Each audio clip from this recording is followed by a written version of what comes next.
Hi வணக்கம் நண்பர்களே, நாம் இந்த வீடியோவில் என்ன பார்க்க போகிறோம்னா ஏப்ரல் 18ஆம் தேதியிலிருந்து ஏப்ரல் 30ஆம் தேதி வரைக்கும் உள்ள வானிலை தகவலை பார்க்க போகிறோம். ஏப்ரல் 18ஆம் தேதியிலிருந்து ஏப்ரல் 23ஆம் தேதி வரைக்கும் நமக்கு பகல் நேரங்களில் அதிகபட்ச வெப்பநிலை பதிவாகும். இரவு அல்லது அதிகாலை நேரங்களில் லேசான குளிர்காற்று காணப்படும்.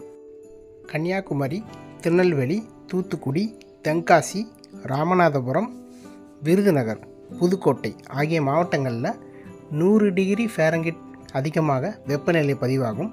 இது தவிர திருச்சி, மதுரை, சேலம், ஈரோடு, நாமக்கல், தருமபுரி, கிருஷ்ணகிரி, பெரம்பலூர், அரியலூர், திருவண்ணாமலை, ஆரணி, வேலூர், திருத்தணி, காஞ்சிபுரம் ஆகிய மாவட்டங்களில் பகல் நேரத்தில் 105 டிகிரி ஃபாரன்ஹீட்க்கு அதிகமாக வெப்பநிலை பதிவாகும்.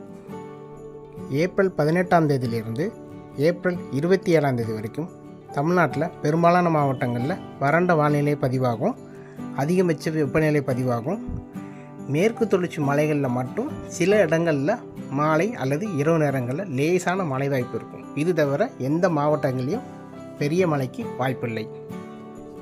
இதுக்கப்புறம் இந்த மாத இறுதியில், அதாவது ஏப்ரல் 29, ஏப்ரல் 30 ஆகிய தேதிகளில் சில மாவட்டங்களில் மாலை இரவு மழை, வெப்பச்சலன மழை பதிவாகும். அது எந்தெந்த மாவட்டங்களில் மழை வருங்கிறது வரும் நாட்களில் நான் பதிவு செய்கிறேன். மே மாதம் 15ஆம் தேதியிலிருந்து வெப்பச்சலன மழை தமிழ்நாட்டில் படிப்படியாக தொடங்க ஆரம்பிச்சிடும். வெப்பச்சலன மழையை பொறுத்த வரைக்கும் பகல் நேரங்களில் அதிகபட்ச வெப்பநிலை பதிவாகும். மாலை அல்லது இரவு அல்லது அதிகாலை நேரங்களில் பகல் நேரத்தை அடிக்கிற வெப்பநிலையை பொறுத்து வெப்பச்சலன மழை பெய்யும். சில இடங்களில் அதிகமான மழையும், சில இடங்களில் குறைவான மழையும், சில இடங்களில் மழை பெய்யாமையும் போகலாம். தமிழ்நாட்டில் ஏப்ரல் 18ஆம் தேதியிலேருந்து ஏப்ரல் 23ஆம் தேதி வரைக்கும் அதிகபட்ச வெப்பநிலை பதிவாகும் காரணத்தினால மக்கள் அனைவரும் வெயில் காலத்தில் செய்யக்கூடிய வழிமுறைகளை பின்பற்றணும்.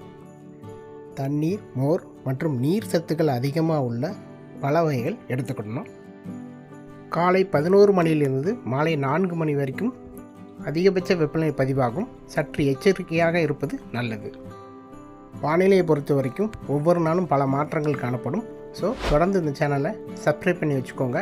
அப்படி பெல் ஐக்கான் கிளிக் பண்ணி வச்சுக்கோங்க. அப்போ தான் நான் கொடுக்குற வானிலை தகவல் உங்களுக்கு வந்து சேரும். மீண்டும் அடுத்த வீடியோவில் வேறொரு நாள் வானிலை தகவலோடு உங்களை சந்திக்கிறேன். நன்றி, வணக்கம்.